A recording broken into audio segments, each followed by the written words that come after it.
For the last 13,000 years, people on different continents have followed remarkably different paths of development. Some built cities, forged tools of metal, and mastered writing, while others remained hunters and gatherers, shaping their worlds in other ways. Why did history take such different courses? Why did power, technology, and wealth emerge in some places and not in others? This question has driven my lifelong search for ultimate explanations. Causes that go far beyond race, culture, or individual brilliance. The answers I've come to see lie not in human nature, but in the environments we inherited. Geography, climate, and the plants and animals that could be tamed. These quiet forces shaped the destinies of continents. Long before writing or kings or empires, the seeds of inequality were already sown by the natural world itself.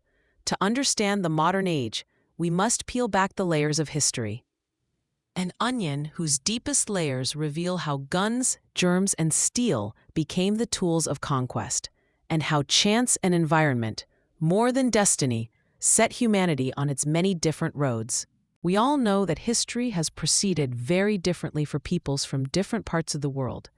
In the 13,000 years since the end of the last ice age, some societies developed writing, cities, and metal tools, while others remained farmers or hunter-gatherers, living with stone. These differences shaped the modern world. The peoples with metal tools and literacy conquered, displaced, or absorbed the others. Yet the causes behind these differences remain one of history's deepest puzzles: sound of distant waves or wind. I first began to ask this question on the island of New Guinea. It was 1972. I was there studying bird evolution when I met Yali, a brilliant and charismatic local politician. We walked together along a beach, talking about life, science, and the future of his country. Then, with a quiet, piercing look, Yali asked me a question that has haunted me ever since. Why is it that you white people developed so much cargo and brought it to New Guinea, but we black people had little cargo of our own? Pause 3 seconds, reflective tone. By cargo, he meant the goods Europeans had brought: steel axes, medicines, clothing, food, tools, and all the strange power of the modern world. It was a simple question, but behind it lay the greatest mystery of human history. Why did progress take root in some places and not in others? Why did history unfold so unequally? Pause 2 seconds. Many before me had offered answers, some claiming that certain peoples were more intelligent, more capable, or more ambitious than others.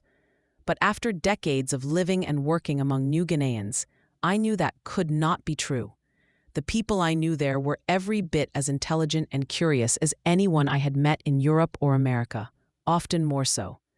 Life in small-scale societies demands alertness, memory, and skill, qualities that urban life in some ways dulls. So if not biology, then what? Pause. Some have blamed climate. They say cold lands breed hard work, while the tropics breed idleness. But history tells another story. The first farming, the first writing, and the first metal tools all arose in warm regions, not in the north, but in the valleys and plains of the Fertile Crescent, China, and Mesoamerica. Others have pointed to great rivers, the Nile, the Tigris, the Yangtze, as the source of civilization. Yet farming began not in those valleys, but in the hills above them. Political organization came first, irrigation came later. Pause 2 seconds, shift tone, slightly darker. By the year 1500, before the modern world began, the differences among continents were already immense. Eurasia and North Africa held empires armed with steel weapons and complex states. The Aztecs and Incas ruled vast lands with stone tools. In Australia, New Guinea, and much of the Pacific, people still lived as farmers or hunter-gatherers. Those differences determined who would conquer and who would be conquered. Pause 2 seconds. But the deeper question remains: how did the world come to look this way? The answer lies not in the people themselves, but in their environments. Geography decided which wild plants and animals could be domesticated.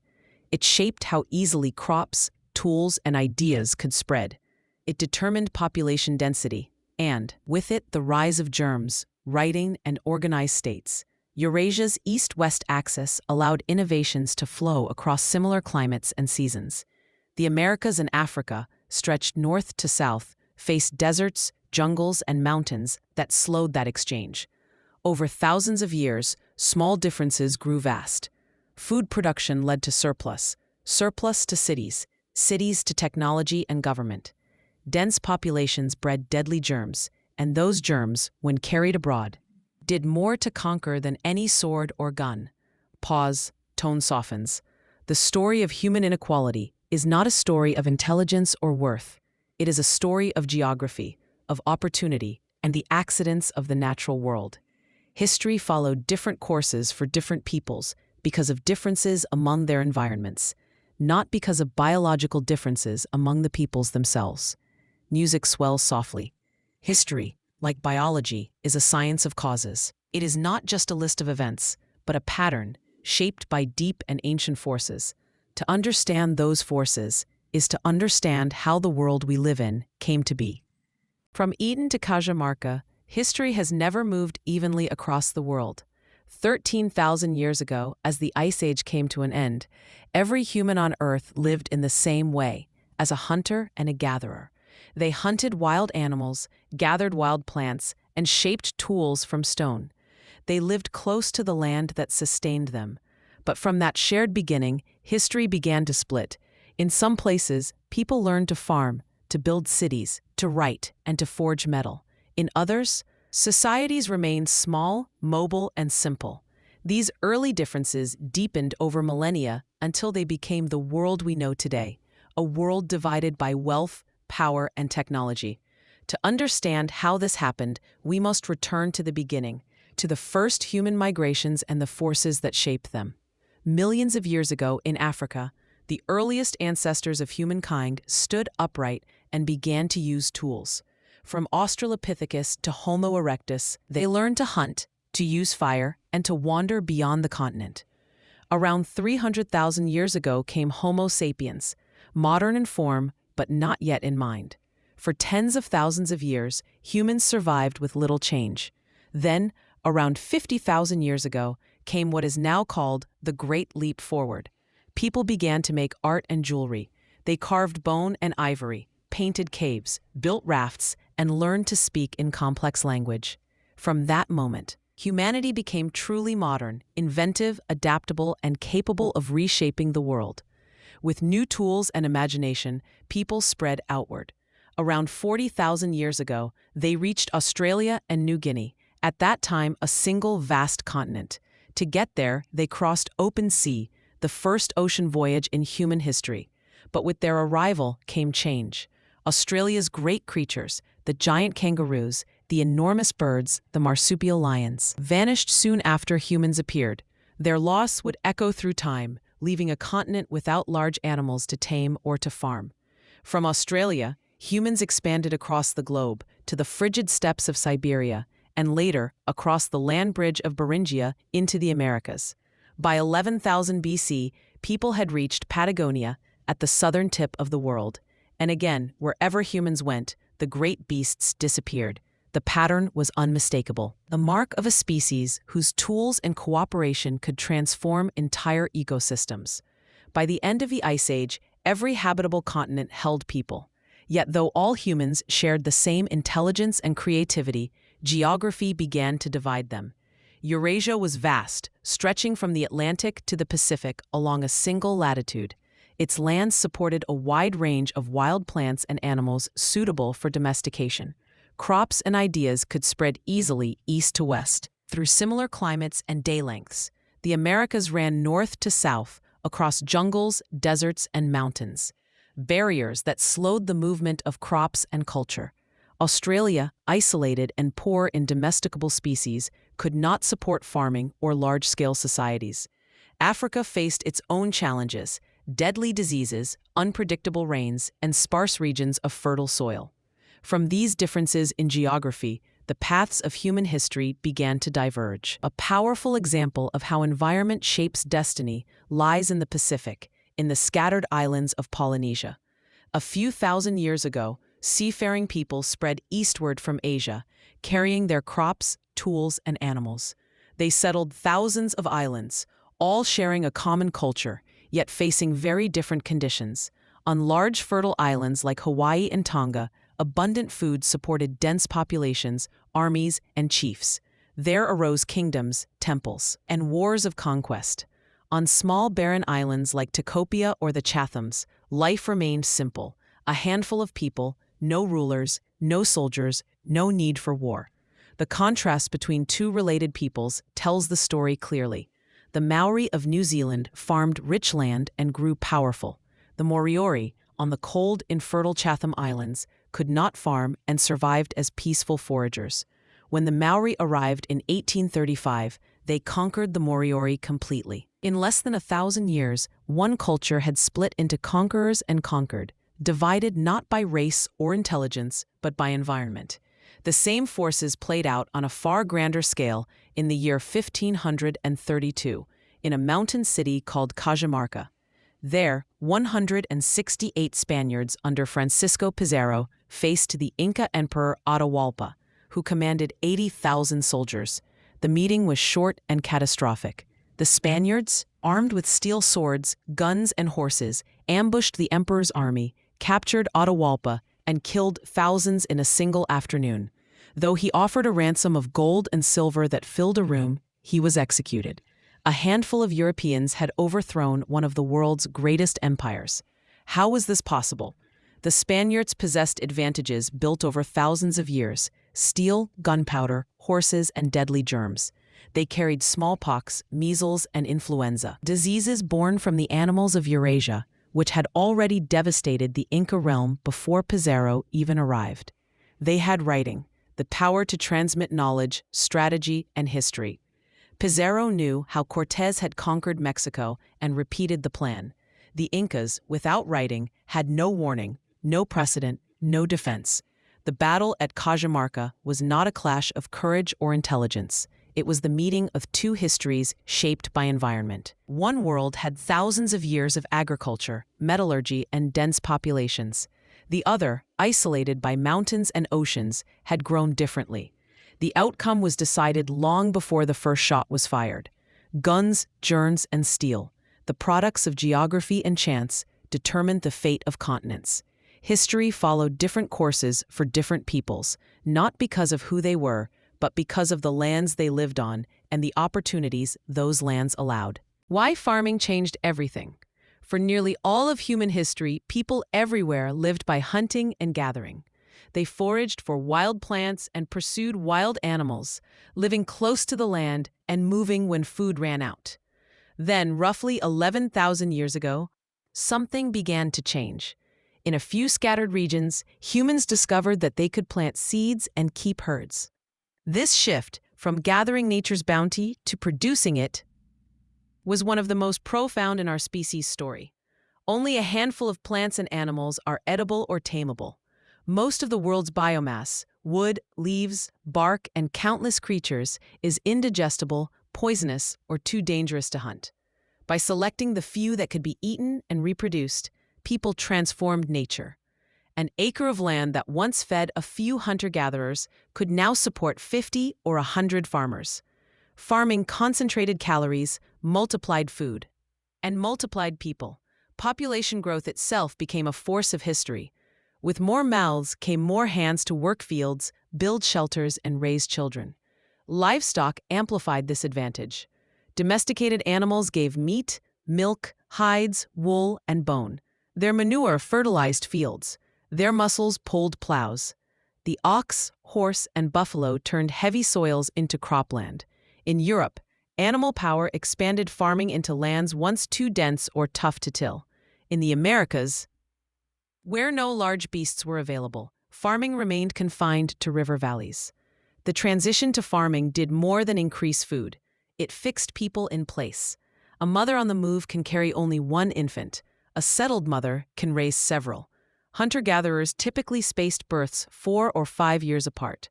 Farmers halved that interval, doubling birth rates. Sedentary life also allowed food storage. Grain could be dried, kept, and guarded. For the first time, Families could build surpluses that lasted beyond a single season. Stored food changed social life. It meant that not everyone had to farm. Some could specialize, making tools, pottery, or weapons, serving as priests, soldiers, or rulers. Once surpluses existed, someone would claim them. Chiefs, bureaucrats, and kings emerged to tax, manage, and protect the harvest. Hierarchies replaced the relative equality of mobile bands. With larger populations, steady supplies, and new technologies, farming societies gained the first of many advantages over their hunter-gatherer neighbors: sheer numbers, resilience against famine, and the ability to support warriors. From that point forward, the expansion of food production would determine who thrived, who ruled, and who vanished. From surplus to power, the abundance created by farming reshaped every aspect of human life. Settled communities became dense, permanent villages. Stored grain could feed artisans, soldiers, priests, and rulers. A political elite emerged, freed from the need to gather or farm. Chiefs and bureaucrats coordinated labor, collected taxes, and built armies. Their societies could mount organized wars, construct monuments, and sustain invention. Hunter-gatherers had been egalitarian. Their leaders held only temporary authority. Farmers produced inequality along with surplus. Whoever controlled food controlled people. Taxation and tribute turned stored harvests into power. Some of that surplus went to professional soldiers, a decisive innovation. Armies no longer had to disband for lack of food. They could campaign year-round, wear down enemies, and conquer. Livestock, too, became instruments of transformation. Beyond meat and milk, they provided wool, hides, and bone tools. They pulled wagons, carried goods, and bore riders. For the first time in history, humans could move heavy loads over land faster than their own feet. The horse, donkey, and camel revolutionized transport. Oxen drew plows. Dogs and reindeer hauled sleds through the north.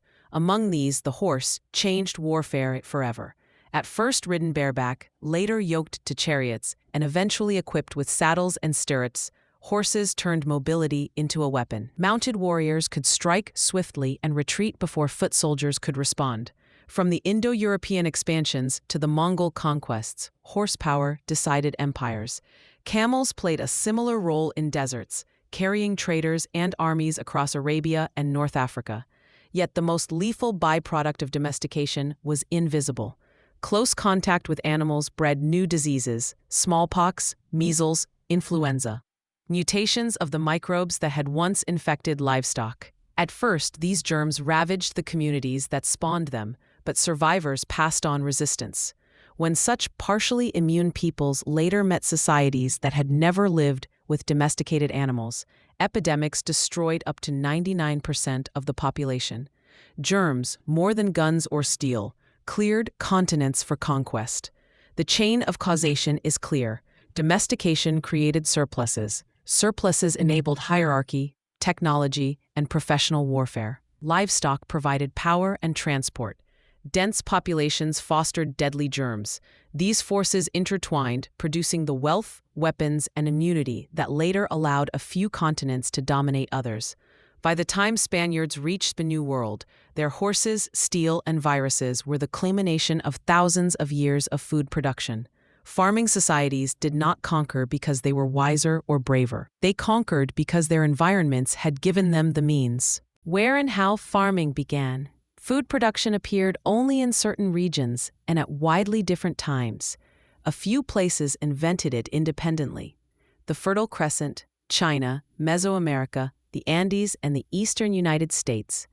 Others may have followed soon after: the Sahel, tropical West Africa, Ethiopia, and New Guinea, though evidence is still debated. Everywhere else, agriculture arrived later, carried by crops, animals, or migrants from these original centers. Southwest Asia led the way. Around 8,500 BC, people there began cultivating wheat and barley and herding sheep, goats, pigs, and cattle. China followed with rice, millet, and pigs. Mesoamerica domesticated maize, beans, and squash. The Andes developed potatoes and llamas. Each region transformed its native species into dependable food. In most other places, food production began when the founder package, crops and animals from elsewhere, arrived. Europe's first farmers brought their seeds and herds from the Near East. They later domesticated a few local species, such as the poppy, but relied mainly on imports. In the Indus Valley, Southwest Asian wheat and barley preceded local sesame and zebu cattle. Egypt received the same fertile crescent crops, then added its own sycamore fig and chufa. Sometimes local hunter-gatherers adopted these new resources peacefully. Along the Atlantic coast of Europe, people blended foraging with farming for centuries. Native Americans of the U.S. Southwest did the same when Mexican maize reached them. The Khoi of southern Africa became herders after acquiring sheep and cattle from the north. In these cases, adoption came without large-scale population replacement. Elsewhere, the transition was abrupt.